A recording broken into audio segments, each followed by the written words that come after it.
We're Ashley and Ivan. For the last 10 years, we've worked as a husband and wife team in nonprofit and business. We know both the joy and the tension that comes from working with your spouse. That's why we're so passionate about helping other Christian couples who lead and work together to turn tension into teamwork, communicate clearly, and lead as one. Let's go on this journey together. Welcome to the Life Deal podcast. This is Ashley. Hi there, my name's Ivan. And in our last episode, we talked about the secret to wildly productive couples, how a system helps you find clarity and freedom to really execute those shared priorities. We also took a moment to really look at the deeper meaning behind work as believers, that our work is more than just checklists. It's really another opportunity to worship God. But here's the thing. You can be wildly productive, so good at what you do, and thriving in this working relationship. But there's a silent killer or a silent drift that can steal from your relationship and connection. And if that happens, then the work and all that stuff is really meaningless. Totally. And really what that drift is that we get so focused on what we need to do as a couple that it begins to take the place of our connection and the deeper relationship with one another. Yeah, from the outside, you can look like great coworkers, partners in crime, doing the right thing in the right place, but you feel distant. Spend a lot of time together because you're working together, but you feel like, man, it's been a minute that we've really connected. I don't really actually know what's really going on, and in my heart, I would say, I miss you, Ivan. It's been a while. Yeah, and so that's what we want to talk about today in this podcast, the silent drift where productivity replaces partnership. We're going to share a bit of our own journey and story that hopefully will encourage you, but also a really amazing, simple, powerful tool that you can use to fight for connection in your relationship. Because the truth is, it takes intentionality to connect with one another. Otherwise, we can naturally just drift apart. And we would be the first one to admit that we have had many shared moments like this where we had the silent drift that affected us. And it usually happens when your life feels full or there's a lot going on with work, life, family. A lot of things are happening all at one time. And when it rains, it just pours. And that you're on a survival mode or go mode, that your connection with your spouse is the last thing that you're thinking about. Yeah, what this looked like for us was often date nights or our Sabbath days. We would bring in our work conversation, whether it was an urgent problem we felt like couldn't wait and needed to be solved and talked about. Maybe on the other side, an exciting update that we wanted to share, something that really cool happened with what we were doing with one another. But really what that ended up doing was just shifting our whole conversation and the purpose of that time, which was supposed to be on connecting and slowing down, to figuring out problems, solving them, talking about work, and it really began to dominate our conversation. Sometimes too in the morning, instead of, having coffee together and chatting about how'd you sleep, how are you feeling, what's going on, it was more like, hey, can we talk about schedule for today? What do we need to get done? Where do we need to go? Sometimes even in those moments, we'd pull out our phones and, go through our checklists, our calendars. I'm totally guilty of this. I love checklists and finishing things off. It makes me feel good. And so I can get so fixated on that. But what that does to us is that we just become roommates. Our connection or even conversation is just transactional. Yep. Did you do this? Did you pick up kids? Have you finished this? And so you become really efficient and good at things that you need to complete, but nothing about the heart and the relationship and the connection. Yeah, that's so true. And so maybe you've felt that too. Maybe you've been at that place or in that place. And the truth is there's no shame in that. We're not here to guilt trip you or shame you in any way, but to say, hey, we've been there. And we have amazing opportunity to share with you on how we took steps to build deeper connection in the midst of busy seasons. Because the truth is it's not like you can stop working with your spouse, you know what I mean, to avoid this stuff. So it means that we need to actually shift into a different way of relating with each other and really begin to prioritize our time with each other. But in order to do that, sometimes it's helpful to take a look at what are the warning signs so that we can make smaller adjustments sooner so that these things don't go unchecked for long periods of time and becomes bigger than it should. Yeah, totally. And there are 3 subtle shifts or drift that we want you to notice. First one is communication drift. So this is where you talk about tasks more than each other. And that work sneaks into every conversation, whether that's over a meal and even at bedtime. Second drift is emotional drift, where you start feeling more irritation towards the person than inspiration or love. And that, if someone were to ask you, hey, how's your spouse doing? What's been on his heart? heart? Like what's been weighing on him? You can't answer that because you haven't connected and simply you just don't know. Third is relational drift. You feel more like roommates than teammates. Everything becomes transactional, things to do, task list, who's doing what. Yeah, so as soon as you begin to see these warning signs in your relationship, they're indicators, kind of like the check engine light on your car to say, hey, okay, it's time to pause. It's time to slow down. Let's be intentional to really reconnect with one another, because that's the strength and that's the foundation of you working with each other. And the good news is that you're never too late. There's an antidote for this. You don't have to overhaul everything and fix everything up, but you just need a simple rhythm to be in place for you to actually reconnect and start rebuilding that relationship. Yeah.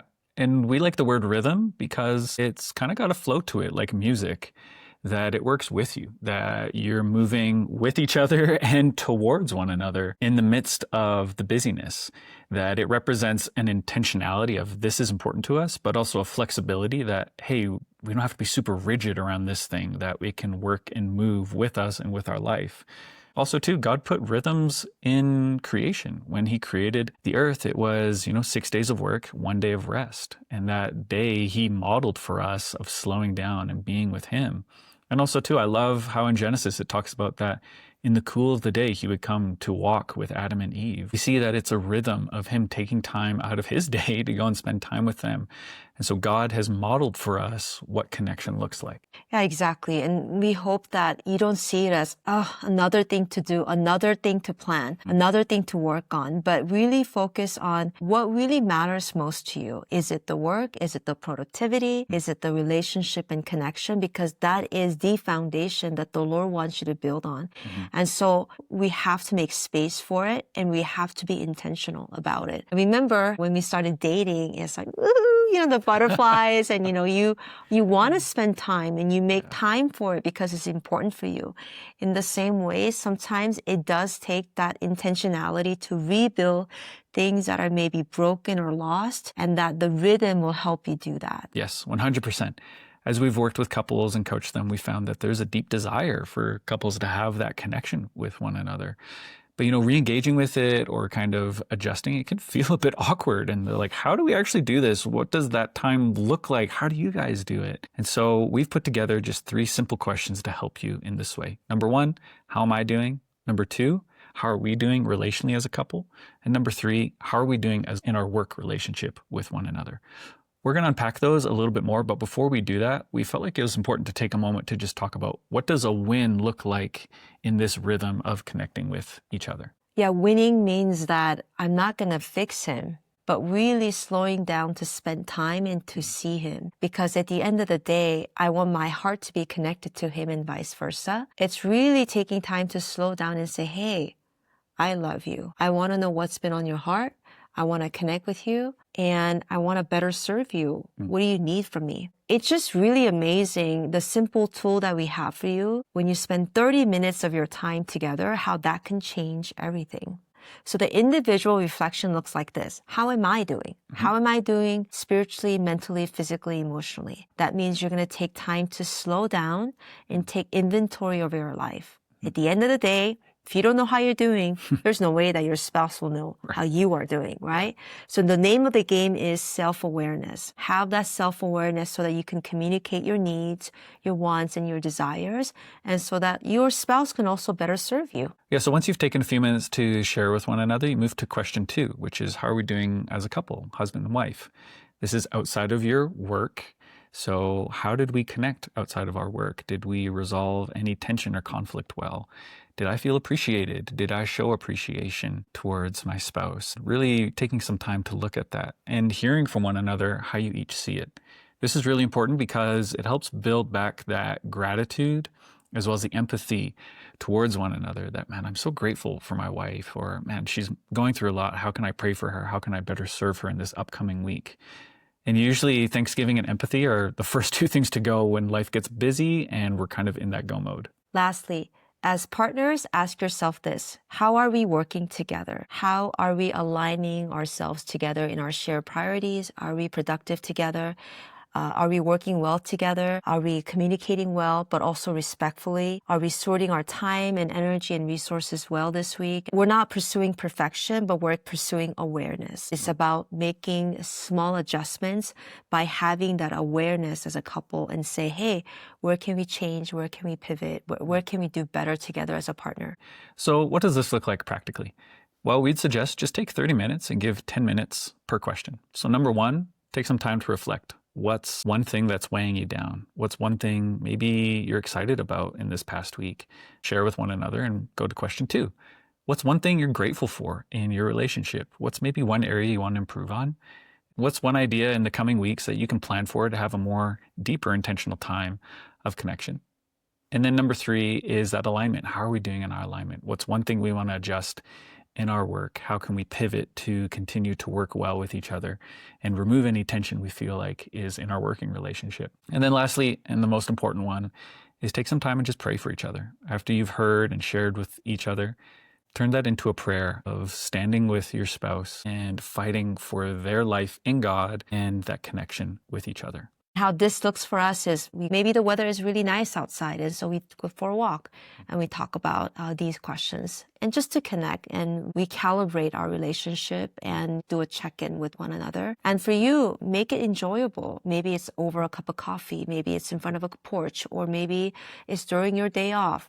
Do it so that you can do it regularly, intentionally, and that it's not something, another thing to add on, but something for you to look forward to. Yeah, because the truth is that productivity without connection is really just survival.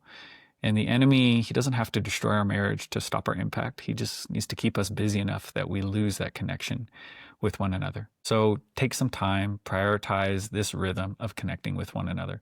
And if you're looking for something a little bit deeper, we've put together what we call our weekly connection builder. It's free. You can get it down below, but it unpacks these three questions in an even deeper way so that you and your spouse can really spend that time going deep. So if you want to try it, hit the link below and grab the resource and try it, because I really think that you're going to enjoy it. So don't just be a wildly productive couple, but be a deeply connected one as well. As always, if you enjoy this content, please like, subscribe, share it with another couple you feel like that it would be a blessing. And again, we're here to help you turn your attention into teamwork, to communicate clearly, and to lead as one. So we'll see you in the next episode.